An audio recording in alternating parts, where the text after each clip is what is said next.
deti. Dneska si vyrobíme loďku. Najskôr si to takto preložíme rovnomerne znovu, ale nepreložíme si to, ale urobíme si iba stredovú čiaru.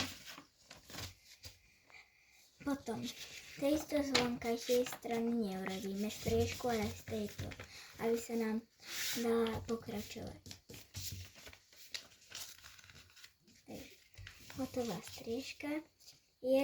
Jednu vrstvu si zaberieme, dáme tu, pretočíme, ostatné rožky dáme tu, druhú vrstvu zase naopak, to isté preložíme. Takže vznikla nám čiapočka, normálna čiapočka, a teraz si takto z tej čiapočky takto to zložíme, urobíme štvorček.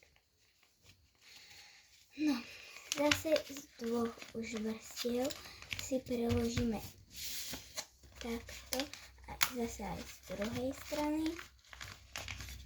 Vznikne nám trojuholník, zase nám vznikne menšia čiapočka